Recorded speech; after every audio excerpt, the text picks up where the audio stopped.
This is gonna be crazy, especially when we get this done. And you don't stop. Huh? Is that right?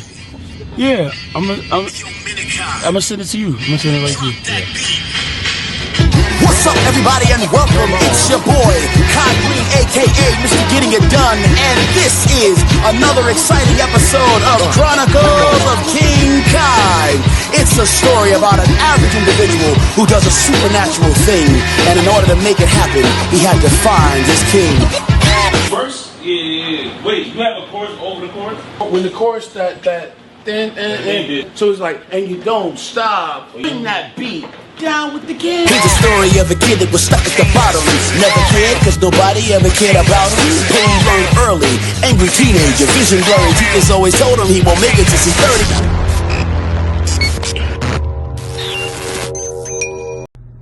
Here we are, the end of my 2019 contest season, and the Mr. Olympia 2019 is also over. So massive congratulations to Brandon Curry. What a phenomenal physique he has. He looks fucking amazing. So, and well deserved to everyone who competed today. So pretty cool that I finally got one of these Olympia medals. It's very, very cool. So we got a quick recap of the weekend and the year while we're here. So I mean, I've been a bit quiet this past week. I haven't been posting any progress pictures or anything. I haven't really been taking any, just because I'm just sick of it. I don't want to keep looking at pictures of myself and driving myself crazy. So let's rewind back to October last year, where I started my contest prep for the Arnold. I was really nice and fresh. I'm ready. I had a pretty bad year last year. So I desperately wanted to make up for it this year, and I started the year off with a bang. And the Arnold, getting that 3rd place, which is easily my best look on stage so far, and coincidentally the easiest prep I've ever had as well. That was just, everything was great. I think a lot of that was just because I was fresh when I started, which leads me to now. You know, you fast forward, that was in March, it's now September, and I haven't really stopped, and I've done 4 shows in that time frame as well. 3 more shows. So I did obviously India and Australia. The travel of those fucked me up. Learned a lot of cool stuff then about how to travel, when to do shows, when not to do shows.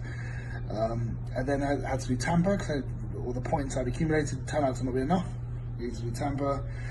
By the time I did, Tampa, I looked okay.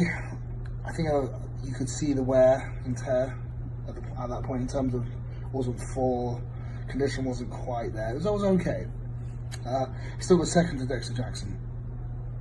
So, you know, you fast forward 6 weeks later, you do another 6 weeks of contest prep on top of that.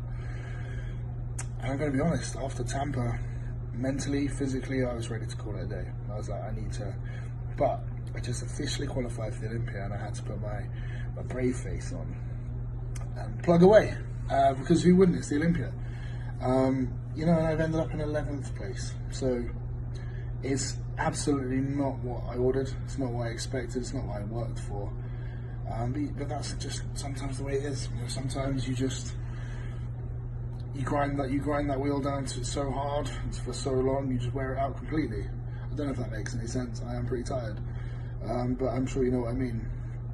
But yeah, I think it's a good learning experience, because I now know visually and I know what to expect from the next year's Olympia, which I will without a doubt qualify for.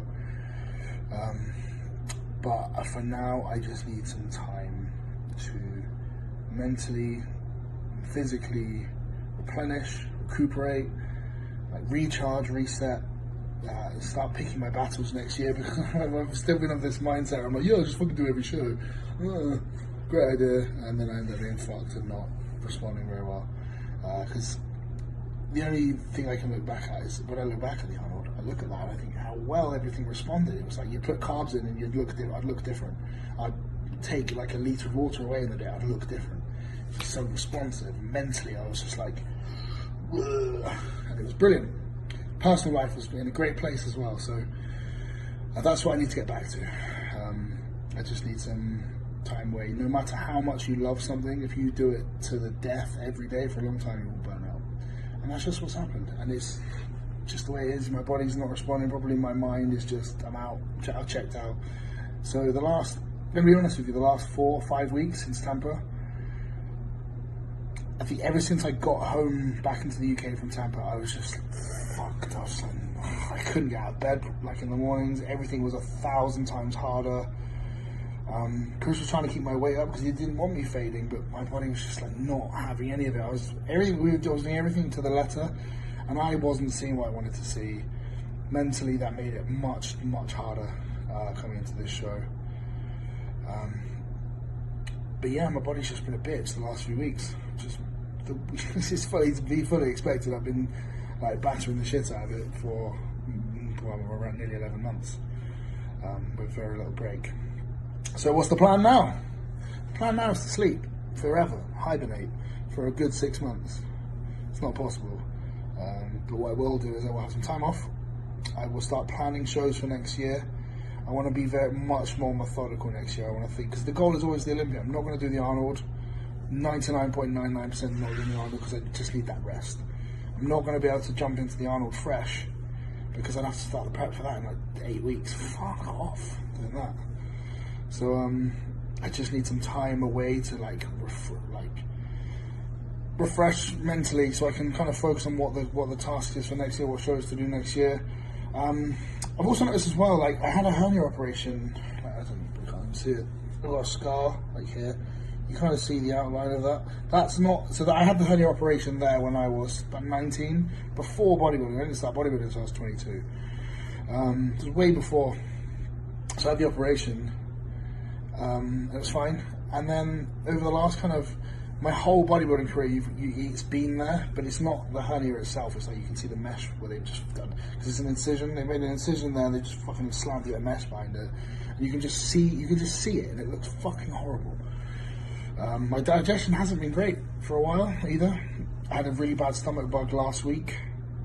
You know, it's made up digesting food this week. It was so much more difficult, almost impossible, which is why my midsection wasn't great on stage. Not an excuse, just the way it is. Kind of starting to think maybe if you can see this, it's not the hernia, maybe there's something wrong here causing some issues somewhere. So I'm gonna get it checked out, I'm gonna get it fixed, because I want my midsection to be perfect for next year. Because I want this fucking little, because it just looks like a hernia, but it isn't. It actually isn't. It's just the scarring and whatever they put underneath the incision. That's what you can see.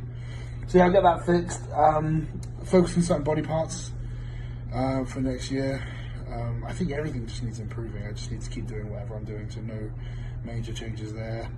One of the things as well in the off season, I need to focus on keeping on top of the soft tissue therapy, not just in contest prep. So at least fortnightly, I'll get a couple of hours of work done to make sure my whole body's good. Chiropractic work every couple of weeks. That's something I really need to stay on top of. Because pre-contest I do it every week. Off season, when you're growing, I think it's almost just as important to make sure you prioritize your recovery. So I'm going to do that. In terms of like working with Chris in the off season, I'll probably hold myself a bit more accountable. Check in with him more regularly, sending him pictures every now and then, just so he can say, "Yep, you're not too fat, good," or "You're too fat, dial it in, you fat fuck." So, but for now, it's time to rest. Kind of plot for next year, have a little bit of break from all the content, so you guys get a bit of a break from me. I'm probably not going to be as active on the social media for a couple of weeks, but who knows? We'll see. I might feel good. But again, we've had a lot of up and downs this year. I want to say thank you to everyone that's messaged, everyone that's, being a dick, a little bit nice, words of encouragement, critiques, whatever it is. People asking for pictures, people queuing up at the booth today.